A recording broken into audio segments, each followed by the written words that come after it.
여러분 안녕하십니까, 시바쌤입니다. 자, 오늘 여러분과 함께 써볼 자기소개서는요, LS 전선입니다. 제가 대기업은 시간이 오래 걸려서 잘 안 건드리는데 요청이 많아서 건드리게 됐어요. 자, 제 영상 많이 보신 분들은 아시죠? 유튜브 영상에서 항목 분석, 예상평가 지표, 작성 전략 말씀드릴 거고요. 영상 하단에 고정 댓글 타고 가시면요, 작성 예시하고 템플릿 있으니까 최종 완성할 때 참고하시면 되겠습니다. 자, 지금부터 시작합니다. 자, 시작하기 전에 여러분들을 위한 선물이 있습니다. 여러분들 지원하시는 직무에서 평가되는 뭐 필요한 지식, 기술, 태도, 그리고 뭐 관련 자격이나 우대사항 같은 정보가 조금 필요할 건데, 사실 지금 LS 전선의 홈페이지에는 그런 게 없어요. 그래서 제가 정리를 했습니다. LS 전선 홈페이지 자료를 참고하고 그 다음에 제가 가진 직무 이해도를 바탕으로 해서 직무 능력 요약 자료를 만들었어요. 지금 현재 LS 전선 홈페이지에 나와 있는 모든 직무를 다 했습니다. 그래서 정리를 블로그에 해놨으니까요. 고정 댓글 링크 타고 가서 확인을 하실 수 있습니다. 작성하실 때 도움이 됐으면 좋겠어요. 자, 먼저 LS 전선 자소 핵심부터 말씀드리면요. 해시태그가 항목 1번이죠. 아마 쓰기 힘드실 텐데 이걸 다른 항목을 작성하시고 맨 마지막에 작성하시는 걸 추천드립니다. 그래서 제가 오늘 항목 분석하고 작성 전략 말씀드릴 때 항목 2번부터 시작할 거예요. 항목 1번이 없는 게 아니니까 영상 끝까지 시청 부탁드립니다. 자, 그럼 항목 2번부터 본격적으로 가볼까요? 항목 2번 같은 경우에 뭐 뻔하죠. 핵심 가치 부합도하고 이해도를 평가를 하는 겁니다. 그래서 보통 평가하는 게 지원자가 LS 전선의 핵심 가치에 부합하는가, 그리고 근거로 든 경험 자체가 이 핵심 가치에 부합했다는 걸 증명하기에 타당한가, 이런 것들을 평가를 하는 거죠. 그래서 핵심 가치를 채용 사이트에서 확인해 보면 정말 뻔하고 흔한, 왜 있는지 모르겠는데 맞죠? 왜 이렇게 만드는지 모르겠어요. 기업의 핵심 가치들은. 이런 네 가지 핵심 가치가 있습니다. 이 중에서 우리가 하나를 골라야겠죠.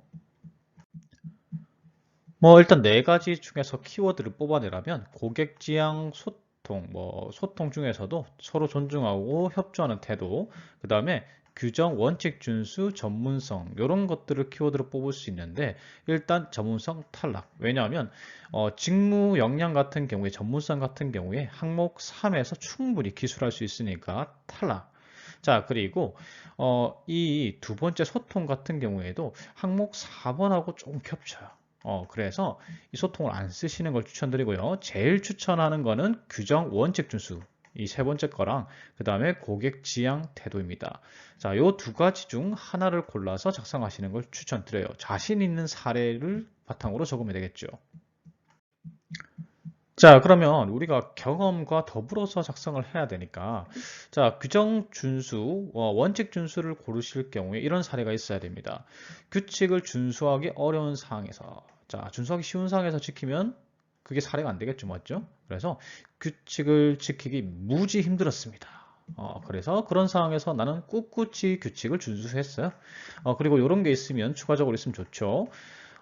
나만 지키는 게 아니라 주변의 동료들까지 지키게 만들었다. 이런 경험이 있으면은 높은 평가를 받을 수 있는 게 규정 원칙 준수 키워드입니다. 자, 두 번째, 고객 지향. 그냥 고객 만족시키는 게 아니에요. 자, 고객 니즈. 예를 들면 이런 거요. 식당 아르바이트를 하는데 고객이 젓가락을 떨어뜨렸어요. 그러면 고객이 젓가락을 가져다 달라고 했을 때 가져다 주면 이건 고객 지향이 아닙니다. 젓가락 떨어지는 소리가 나자마자 젓가락 들고 앞에 서 있어야 돼요.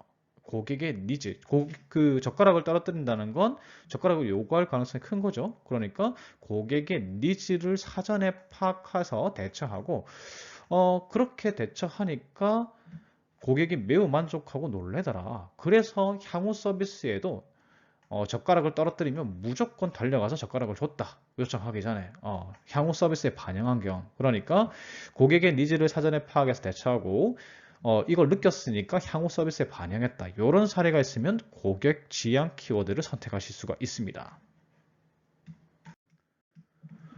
그래서 작성 플롯 두 가지 설명드릴 거예요. 첫 번째 원칙 순수 플롯은요.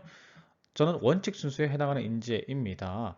어떤 상황에서 원칙 지키기 되게 힘들었어요. 나를 힘들게 했습니다. 그런데 나는 지켰어요. 그리고 동료들도 지키게 만들었습니다. 이 부분은 없으면 생략해도 되긴 한데 있으면 좋습니다. 어, 이렇게 두 갈식으로 바로 때려 박습니다. 그리고 이제 상황 자세한 설명을 해야 되겠죠. 그래서 왜 이 규정을 지키기 힘들었는지, 그럼에도 불구하고 나는 규칙을 준수했겠죠. 안 지키면 사례가 안 되니까요. 그리고 동료들도 지키게 만들었다까지 하고요. 그 다음에 여러분들 지원 직무에서 왜 규정 준수가 중요한지 간단하게 서술하고, 그래서 나는 규정을 준수하는 사람이 되겠습니다. 규정을 준수할 자신이 있습니다. 이렇게 마무리하시는 겁니다. 두 번째 고객 지향도 처음은 똑같아요. 저는 고객 지향에 해당하는 사람이고요. 저는 고객의 니즈에 사전 대응해서 향후 서비스까지 반영한 경험이 있습니다. 이렇게 작성을 하는 겁니다. 그리고 고객 만족시켰던, 그러니까 니즈를 사전에 파악해서 만족시켰던 점, 느꼈던 점, 향후에 어떤 서비스에 반영했는지 이런 것들을 갖다가 여러분들이 적어 주시고요. 그래서 이런 고객 만족 태도가 정말 중요하다는 걸 깨달았다. 그래서 앞으로도 이런 고객 지향적인 태도를 유지하겠습니다. 이렇게 적으시면 됩니다. 그리고 고객 취향 사례 같은 경우 고객의 니즈에 사전 대응하는 사람과 향후 서비스에 반영하는 사람은 발전 가능성이 굉장히 높습니다. 고객에게 경력이 쌓일수록 높은 수준의 서비스를 제공할 가능성이 커요. 왜? 계속 배워서 향후 서비스에 반영하고 배워서 향후 서비스에 반영하고 이렇게 하니까 고객 지향적 태도가 있는 사람은 향후 발전의 가능성도 높겠죠. 이 부분을 뭐 마지막에 표현하셔도 됩니다. 자, 작성 예시 보여드리면요. 자, 이렇게 되겠죠. 핵심 가치 여기에 해당하고요. 그 다음에 그것을 증명할 수 있는 경험이 있습니다. 그리고 두 갈식으로 규칙 지켰고요. 어려운 상황에서 규칙도 지키고 학우들도 주변에 좋은 영향도 줬다. 이렇게 두 갈식으로 때립니다. 그리고 구체적인 상황 설명을 해야 되겠죠. 왜 지키기 어려웠는지 이렇게 설명을 하고요. 그 뒤에 나는 규칙을 지켰고 동료들도 어떤 방법으로 지키게 만들었다. 이런 플롯으로 작성하시는 겁니다. 자, 이 뒤에 내용은 블로그에 정리가 되어 있겠죠. 블로그 템플릿 작성 개시 확인하셔서 작성하십시오. 그 다음 3번 항목인데 누가 봐도 이건 직무 역량입니다. 대놓고 지식, 기술, 태도 요거 평가하겠다고 돼 있죠. 그래서 제가 직무 관련 내용, 역량을 정리를 해 드린 겁니다. 보통 여러분들이 이런 항목을 보면요.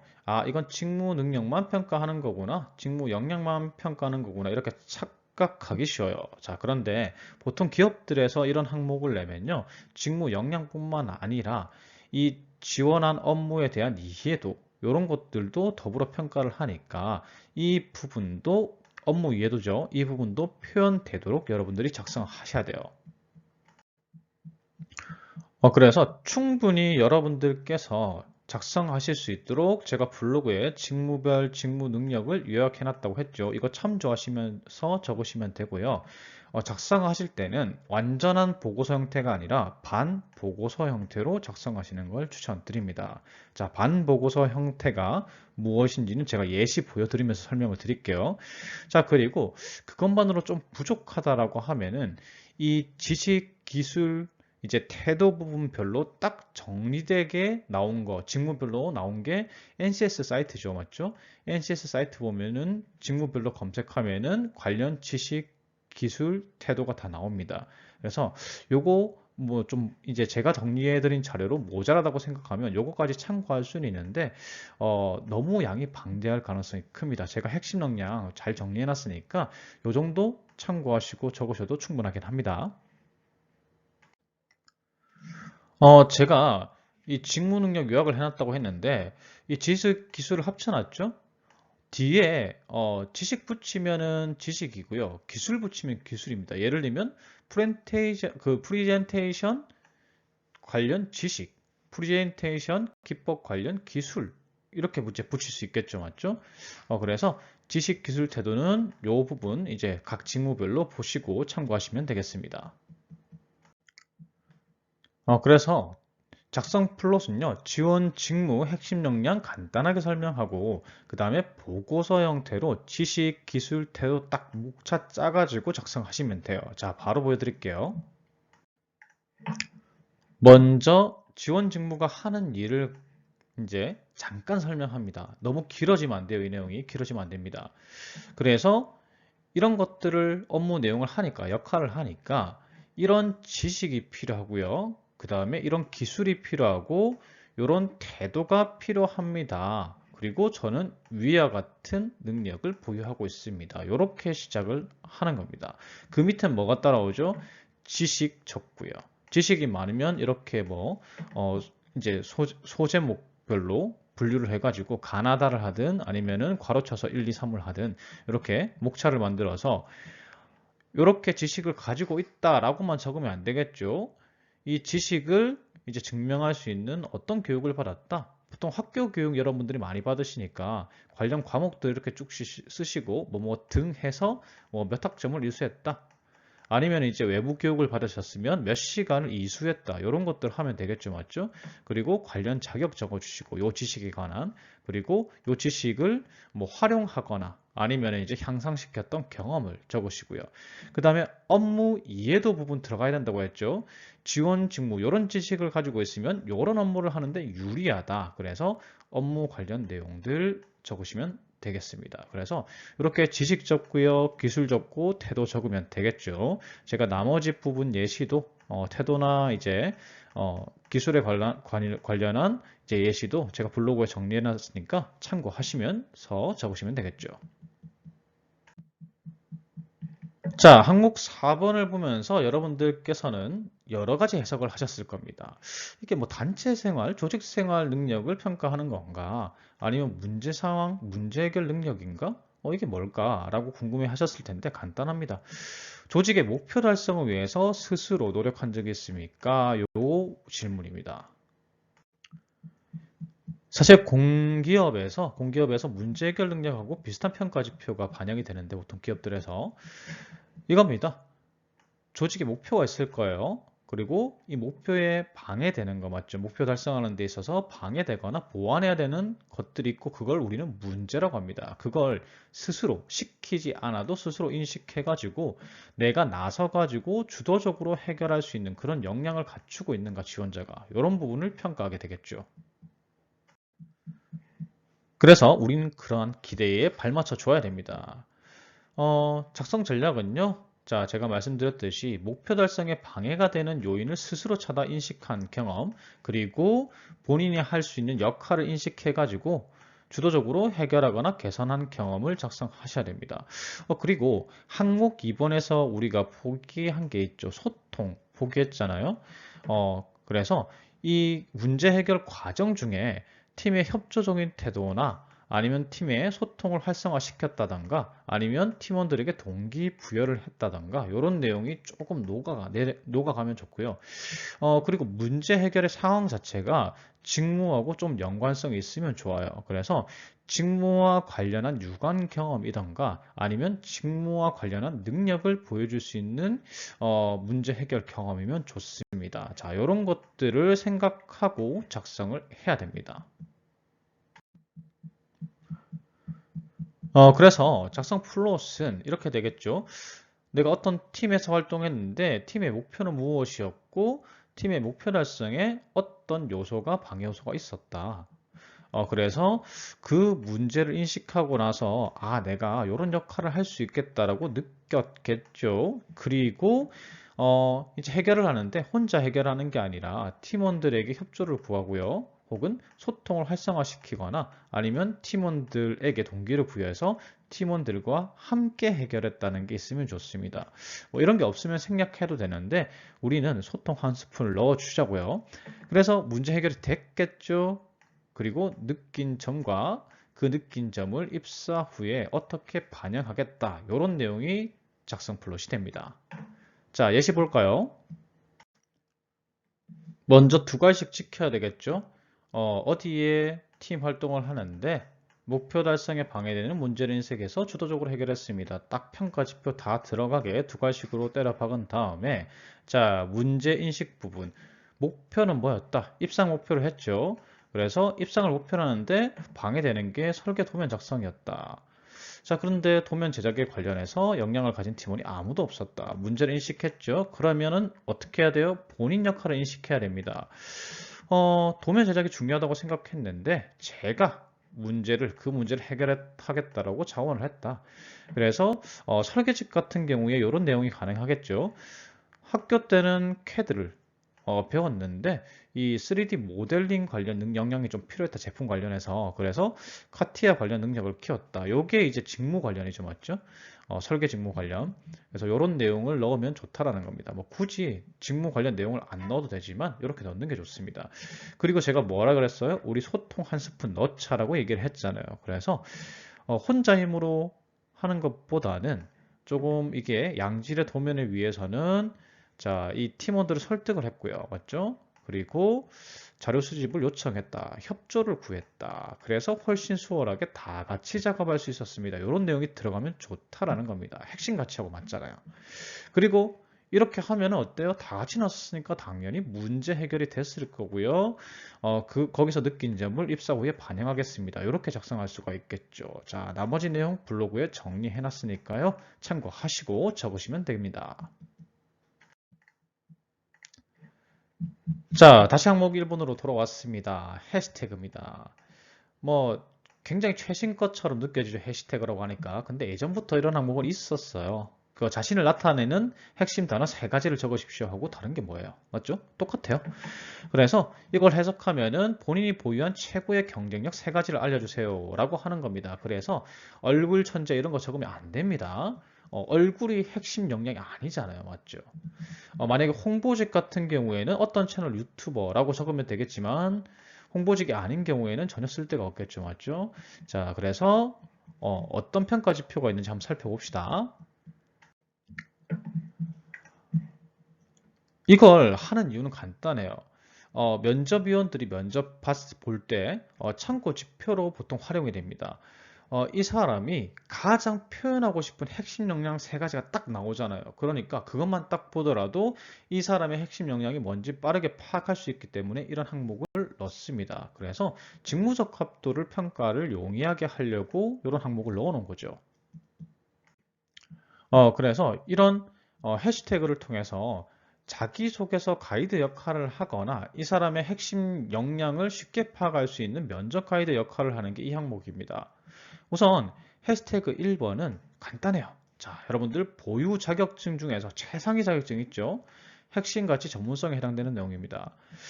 최상위 자격증을 해시태그하고 그냥 적으시면 됩니다. 그래서 이 사람은 이 자격증을 들고 있구나. 이게 핵심 능력이구나. 핵심 기술에 해당이 되겠죠. 자, 해시태그 하나 해결됐습니다. 두 번째는 자신 있는 직무 관련 지식 또는 기술 키워드를 그냥 적으시면 됩니다. 뒤에 스페셜리스트나 전문가 이런 단어를 붙이면은 뭐 좋겠죠, 맞죠? 그래서 시장 분석 기법의 스페셜리스트, 3D 설계 프로그램 운영 전문가 이런 식으로 작성을 하시거나요. 아니면 제가 우대사항 따로 정리해놨죠, 맞죠? 항목 이제 다른 항목 작성하면서 직무별로 정리해놓은 거 블로그 정리해놨죠? 우대사항에 해당하는 내용이 있다면 우선 요거 적는 것보다는 우대사항을 적는 게 나아요. 그래서 만약에 석사급이면은 뭐 연구개발직의 석사급이면 석사 논문 제목을 적으시는 것도 하나의 방법입니다. 그리고 해시태그 1의 자격증을 하나 적었는데 그거와 동급, 그러니까 이거는 꽤 좋은 자격증이에요, 쓰기에. 그러면은 해시태그 2개를 자격증에 양보해도 상관없습니다. 너무 심각하게 생각 안 하셔도 돼요, 이 항목. 자, 제일 중요한 건 해시태그 3이에요. 해시태그 3은 태도적 측면 키워드를 사용하시면 좋습니다. 그리고 면접 시에 이 해시태그를 보고 반드시 여러분들에게 질문을 던지게 만들어야 돼요. 궁금증을 좀 유발해야 된다는 거죠. 그래서 약간 비유적 표현을 쓰시는 게 좋습니다. 그리고 이게 질문으로 나올 경우에 이 해시태그를 보고 질문이 나올 경우에 여러분들은 경험을 들어서 답변을 해야 되잖아요. 그래서 사례가 좀 강한 게 있으면 좋겠죠. 그래서 면접 시 유리한 발판을 마련을 하는 겁니다. 이 해시태그 3을 통해서요. 그래서 만약에 자기소개서에 좀 강한 사례를 모두 다 써버렸다라고 하면요. 그 자기소개서가 보여주는 키워드 그대로 가져오시면 됩니다. 근데 키워드 적을 때 논리적 사고가 필요하다고 해서 그냥 논리적 사고 이렇게 적는 게 아니고요. 앞에 약간 비유적 표현을 적으면 좋습니다. 논리적 사고 하면은 제일 논리적인 게 뭡니까? 알파고입니다. 이세돌도 이겼죠, 맞죠? 창의성 하면 생각나는 게 누굽니까? 가우디입니다. 가우디급 창의성. 수용적 태도, 개방적 태도를 가진 게 누구예요? 네 말도 옳다, 내 말도 옳다. 황희정승입니다. 황희정승급 수용적 태도. 자, 빠름 하면 생각나는 게 뭡니까? 배달의 민족 배달이죠. 그래서 배달의 민족보다 빠른 신속성. 전략적 사고하면 제갈량 생각나죠. 면접위원들이 알아들 수 있는 걸 적어야 돼요. 우리만 아는 거 적으면 안 됩니다. 그래서 제갈량 뺨치는 전략가. 이런 식으로 좀 흥미도 돋구고 맞죠? 비유적 표현으로 요 정도의 태도를 가지고 있구나. 이렇게 파악할 수 있게. 자, 이 태도 키워드는 어디서 가져오죠? 제가 직무별로 역량 정리해놨죠? 거기서 뽑아오시면 됩니다. 그래서 이런 식으로 작성하시면 좀 쉽게 적을 수 있겠죠. 해시태그 1, 2, 3 해결됐죠? 맞죠? 자, 여기까지 전부 다 적어봤습니다. 제 영상이 도움이 됐다면요. 구독, 좋아요 부탁드리고 자, 지금 당장 블로그로 가서 이제 적으십시오. 감사합니다.